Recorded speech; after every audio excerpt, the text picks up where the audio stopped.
Harper Audio presents The Accidental Vampire by Lynsay Sands, performed by Victoria McGee. Copyright 2008 by Lynsay Sands. Production copyright 2009 by HarperCollins Publishers. Chapter 1. It was a high-pitched scream that woke Elvi. Piercing and full of terror, it ripped her from sleep and had her moving before she was quite awake. She started up abruptly, only to curse and drop back down when her head slammed into the wooden lid of the coffin. Groaning at the pain vibrating through her skull, Elvi closed her eyes against the stars dancing before them and pressed a hand against her forehead.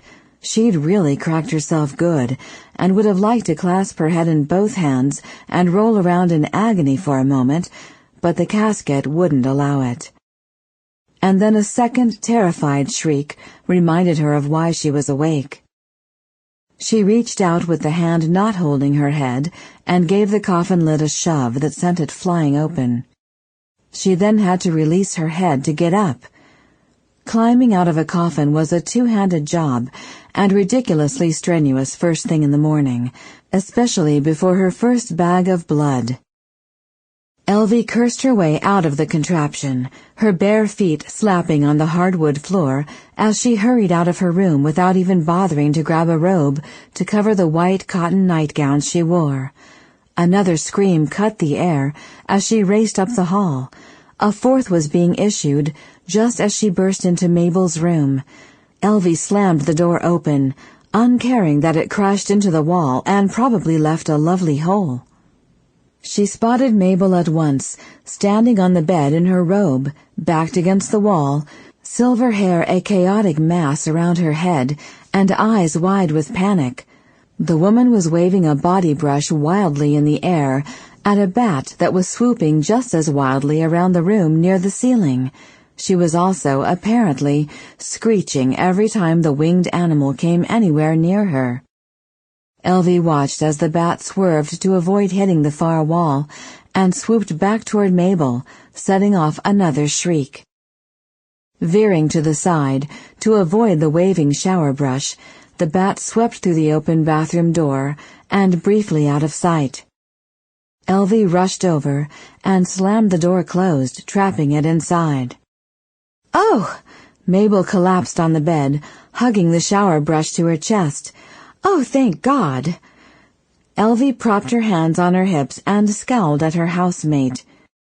"You opened your windows last night." Mabel sighed at the accusation in her voice. "I had to open the windows. It was hot, Elvi." "I know it was hot, Mabel. I live here too." "But your windows have screens on them, the ones in your bedroom at least." "I sleep in a coffin," she pointed out in dry tones. "There are no windows in a coffin. Trust me, I know it was hot, but you can't open your windows until the replacement screens are in." "Well, when the hell are they going to put them in already?" Mabel asked impatiently. "It's been 2 weeks now." "They had to be specially made and shipped from the manufacturer," Elvi reminded her. "Yes, because every damned window in this place is a different size," Mabel muttered. Elvi's mouth quirked with amusement at her disgust. "Welcome to the world of Victorian houses, ain't it great?" "Ha!" Mabel snarled, and then sat up with alarm when Elvi moved toward the door to the hall. "Hey, where are you going?" "Back to my coffin." "But what about the bat?" she asked with dismay, scrambling off the bed as quickly as her 62-year-old body would allow and hurrying after her. "What about it?" she asked, continuing up the hall. "Well, aren't you going to get it out of my bathroom?" "Do I look stupid to you?" Elvi asked with disbelief. "I'm not going near that thing. Call animal control." "Animal control? They won't be open now." "They must have someone on call for emergencies. Call and find out," Elvi said firmly over her shoulder. "But that could take hours," Mabel protested. "Can't you just get it out? I mean, you should have some sort of affinity with it." Elvi paused at the door. Sample complete. Ready to continue?